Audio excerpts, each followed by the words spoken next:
Ceci est un livre audio autogénéré par Google. Sommaire. Couverture. 4e de couverture. Copyright. Titre. Sommaire. Avant-propos. Introduction. Première partie, marque et marketing causal, une synergie quasi naturelle. 1. Comprendre la marque comme un phénomène de communication. 1.1. Le marquage, une fonction primitive de l'homme. 1.2. Du symbole à la marque. 1.3. Fonction de la marque dans la communication institutionnelle. 2. Du marketing au marketing causal. 2.1. Les dimensions communicationnelles de la marque. 2.2. Monde des possibles et énergisation de la marque. 2.3. Du sens au système de valeurs de la marque. 3. Émergence et positionnement stratégique du marketing causal. 3.1. Aux origines. 3.2. Entre deux concepts. 3.3. Le marketing causal et la responsabilité sociétale des entreprises. Deuxième partie. Une analyse des enjeux du marketing causal pour le capital marque. 1. Enjeux stratégiques du marketing causal. 1.1. Un levier de croissance financière et de compétitivité. 1.2. Une solidarité active, facteur de mobilisation interne et de motivation. 1.3. Vers une stratégie de marque impliquant. 2. Marque et cause sociétale, une interconnexion essentielle pour la valorisation du capital marque. 2.1. Qu'est-ce que le capital marque ? 2.2. Le marketing causal, facteur de communautarisation. 2.3. Entreprise-association, un partenariat gagnant-gagnant. 2.4. Le marketing causal, au-delà d'une stratégie, une finalité éthique. Troisième partie, implémenter une démarche de marketing causal. 1. Risques et opportunités de la démarche. 1.1. Facteurs de risque et origine de la pression sociétale. 1.2. Opportunités. 1.3. De la nécessité pour une marque d'être engagée. 2. Déploiement d'une démarche de marketing causal. 2.1. Vision et alignement stratégique. 2.2. Méthodologie. 2.2.1. Diagnostic et étude des besoins des parties prenantes. 2.2.2. Choix du territoire commun et du partenaire. 2.2.3. Modalité et design de la campagne. 2.2.4. Formalisation du partenariat. 2.2.5. Management de la campagne et communication. 2.2.6. Évaluation du partenariat et de la campagne. 2.3.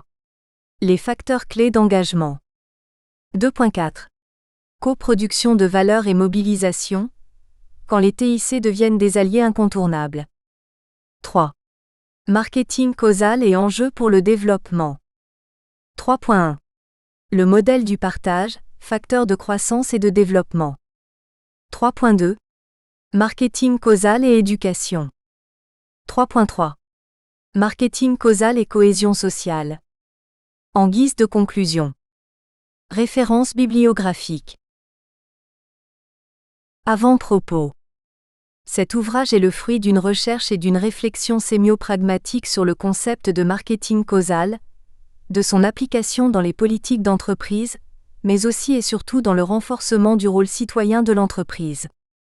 La réflexion sur cette pratique et son apport éventuel dans des processus de construction symbolique a été stimulée, à la fois par un désir de voir l'entreprise contribuer davantage aux efforts de réduction de la pauvreté et de la précarité dans nos pays en développement, mais aussi et surtout afin de conforter le rôle stratégique de l'entreprise dans la pérennisation de valeurs fondamentales à nos sociétés. Le rôle économique de l'entreprise dans toute société moderne n'est plus à démontrer. Par contre, son influence dans la diffusion des représentations collectives reste un sujet d'actualité que nous mobilisons dans ce travail. Plus qu'une analyse théorique, Cet ouvrage exprime un engagement et partage un profond optimisme d'un retour à une stabilité socio-économique, par la construction de liens forts dont les entreprises peuvent être les nœuds qui renforcent la solidité. Cette œuvre n'est donc ni une leçon de morale, encore moins une critique des efforts déjà importants des entreprises sur les problèmes de société, mais plutôt une exploration de l'évolution et de l'utilité de certaines pratiques dans la communication institutionnelle. Il s'agit en effet de projeter les enjeux sociétaux de cet outil pour assurer et développer la coopération. De tels instruments ne pouvaient être mis en évidence qu'à partir d'une analyse des contextes et des mises en situation, qui ponctueront le 3e chapitre. Cet ouvrage permet également d'envisager autrement l'action organisée des femmes et des hommes en société, et de jeter un regard critique sur la cohérence de nos actions dans la vie professionnelle. Nous avons ainsi choisi la forme d'un essai car nous ne prétendons ni à l'exhaustivité du savoir dans ce domaine, ni même à un état complet des questions liées à la communication institutionnelle et aux stratégies de marque. Nous y proposons en revanche, à partir d'une approche théorico-pratique, des cadres d'action et des résultats concrets obtenus par un concept innovant qui résulte de l'équilibrage des termes de l'équation rentabilité plus éthique. Le lecteur pourrait également trouver dans cet ouvrage une vision stratégique et économique de la communication institutionnelle, car au-delà de l'analyse théorique du concept de marketing causal, il est question de stratégie et de moyens d'implication des parties prenantes. Il conviendrait alors aux stratèges, aux communicants ou aux chefs d'entreprise d'apporter une analyse pertinente des démarches à envisager, d'en approfondir l'étude du contexte et de les confronter au potentiel d'adaptation de ces ressources. Cet essai est finalement une réflexion sur les apports de ce phénomène, comme concept isomorphisant, c'est-à-dire ayant les capacités de contagion nécessaires à son expansion de sorte à cultiver des valeurs utiles à nos sociétés.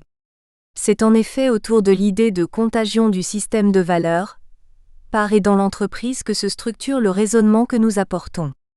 Les enjeux de cet ouvrage sont finalement cohérents avec les objectifs du rapport mondial sur les sciences sociales en 2013, car nous apportons une contribution pragmatique dans la recherche des équilibres salvateurs dans un environnement en pleine mutation. Introduction. Au départ de cette réflexion, il convient d'actualiser un constat, celui de l'adaptation des entreprises aux exigences socio-environnementales, devenues prépondérantes pour leur pérennité économique et leur survie. Qu'il s'agisse de nouvelles directions stratégiques liées à l'obsolescence des pratiques en vigueur, du respect d'une nouvelle réglementation ou d'une loi, d'un besoin d'adaptation au changement de l'environnement économique ou d'une reconfiguration des processus organisationnels, de nombreux facteurs expliquent cette adaptation dynamique ou ce changement stratégique des organisations. Aujourd'hui, dans ce contexte de compétitivité et de globalisation, nous pouvons aisément affirmer qu'aucune entreprise n'est imperméable aux contraintes de son environnement interne et externe. La capacité à faire face et à répondre à ces exigences environnementales nécessite de concevoir la meilleure organisation possible ou de mettre en place l'organisation la mieux adaptée à un contexte donné, l'important étant au départ d'être capable de déceler la nécessité d'un changement et d'en évaluer l'intérêt, l'IRT 2010, pour la marque.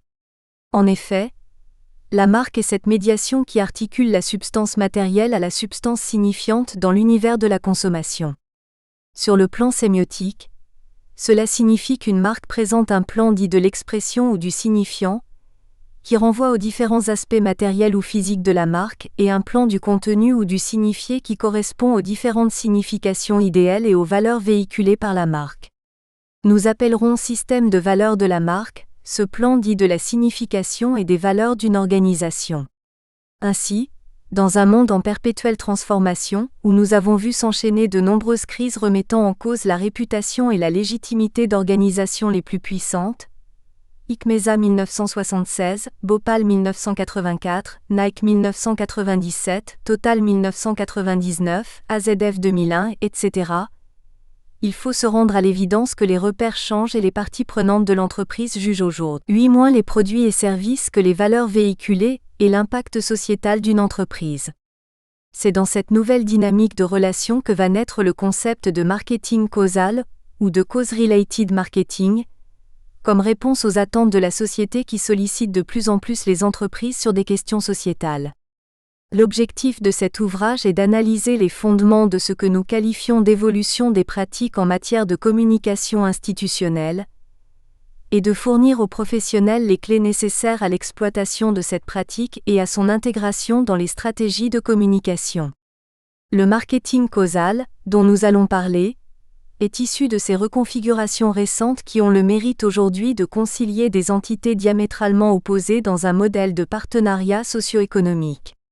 Cette réflexion s'articulera autour de questions simples permettant de situer ce concept, de le décrire et d'analyser ses enjeux sociétaux à travers les nouveaux modèles de communication.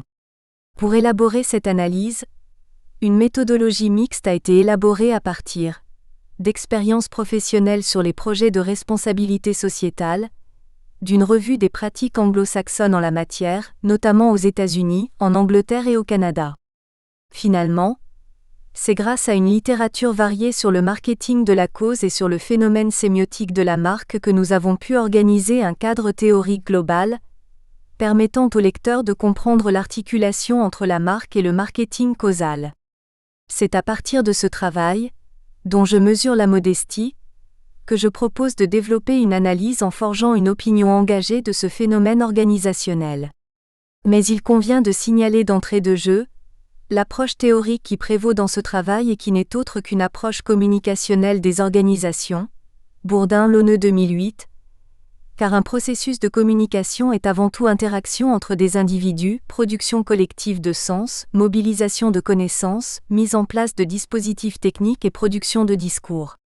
Le marketing causal sera donc analysé comme une de ces nouvelles logiques de communication, qui bousculent les modèles d'organisation classiques. Afin de permettre une compréhension globale de la cohérence de cet ouvrage, il a été organisé comme suit. Le premier titre nous plongera dans l'univers sémiotique de la marque en analysant ses fonctions communicationnelles, ce qui nous permettra de nous situer dans le temps sur l'émergence et les fondements du concept. Nous aborderons ensuite ses enjeux pour le capital marque, et nous terminerons par un volet pragmatique, en proposant une méthodologie d'implémentation d'une démarche de marketing causal en projetant ces enjeux pour un développement plus intégré. Cette dernière partie sera illustrée d'exemples pratiques de campagnes à succès déployées dans plusieurs pays. Première partie, marque et marketing causal, une synergie quasi naturelle. Cette première partie nous introduit dans l'univers sémiotique de la marque et dans les origines du concept de marketing causal. Qu'est-ce qu'une marque? Comment crée-t-elle de la valeur? Quelles sont les origines de ce concept? Quelles sont les interactions entre marque et marketing causal? Autant de questions importantes à se poser pour bien cerner cette réflexion. Nous posons ainsi le cadre théorique indispensable à la compréhension et au déploiement d'une démarche de communication plus impliquante. 1. Comprendre la marque comme un phénomène de communication. 1.1. Le marquage, une fonction primitive de l'homme. Les origines de la marque sont très lointaines. Les fouilles archéologiques ont mis en évidence que certains artisans, en Égypte ou en Grèce, avaient déjà pour habitude de signer leur production en y apportant une marque distinctive. Nombreuses sont les marques à l'époque romaine, figurant sur les tuiles ou les opercules d'amphores. Toutefois, les caractéristiques de la marque moderne sont devenues plus élaborées que cette simple technique archaïque d'identification. Plongeons maintenant des origines anthropologiques vers un passé encore plus enfoui. Michel Serres, dans son œuvre Le Malpropre, pollué pour s'approprier, nous rapporte que l'arrogance humaine aime conserver les activités nobles pour elle, celle d'écrire en particulier. L'être humain dessine, imprime, mieux encore, tout vivant porte un code imprimé dans son génome. Serres nous rappelle également que même les choses inertes savent écrire pour lui, puisque le glacier dans sa marche lente en avant laisse derrière lui des moraines, que le fleuve dépose des alluvions, que le vent trace des lames sur les lacs et les océans. C'est bien en ce sens qu'il dira que chaque chose du monde a sa marque. De même que les vivants portent des marques singulières, de même les paysages, les roches, les cristaux, les molécules, notre planète, les étoiles et l'univers comportent tous en eux leur signature propre et parfois la trace de leur âge. Serres est donc bien convaincu que les entreprises n'inventèrent pas la marque, présente partout et toujours. Un élément intéressant à relever chez l'auteur dans la fonction de marquage, c'est le parallèle fait avec le double sens de bénir et de blesser. Le noble se montre fier de son tatouage, ce premier blason. Toute l'aristocratie anglaise se tatoue, même la reine, dit-on. Mais l'esclave d'Amérique ou de l'Antiquité avait honte de sa marque au fer rouge, qui le rangeait parmi les bêtes domestiques, comparables aux têtes d'élevage qui, dans l'Ouest américain, l'Argentine ou l'Australie, portent sur leurs poils brûlés l'empreinte du propriétaire. Ma peau montre ma marque, certes, mais j'en marque aussi la peau des vivants ou l'enveloppe des choses qui m'appartiennent. Telle semble être l'affirmation du signe d'appropriation le plus absolu de l'être humain. Si nous devions résumer la pensée de cet auteur, nous dirions que la marque-trace de la marche reste proche du corps, de ses gestes et de sa conduite. Les signes que les hommes laissent sur leur passage, de leur vie, de leur personne ou de leurs actes, viennent l'écriture et l'histoire. Par la suite, cette marque s'étend. Comme elle sert à délimiter la niche, elle dessine un territoire. Voilà l'origine de la propriété. Qui et quoi m'appartiennent, de quel espace devenons-nous les maîtres et jusqu'où cet empire croît-il ? Et tout à coup la marque explose, l'animal humain explore et envahit la terre entière. Aucun lieu ne restera vierge de son passage et de ses traces. Aucun temps non plus puisque l'histoire déchiffre les traces écrites, et que la science décode les marques naturelles. La mondialisation des marques suit celle de l'animal humain, Serre 2008. Nous espérons que vous avez apprécié cet aperçu. Pour continuer à écouter ce livre audio sur Google Play Livres, utilisez le lien dans la description de la vidéo.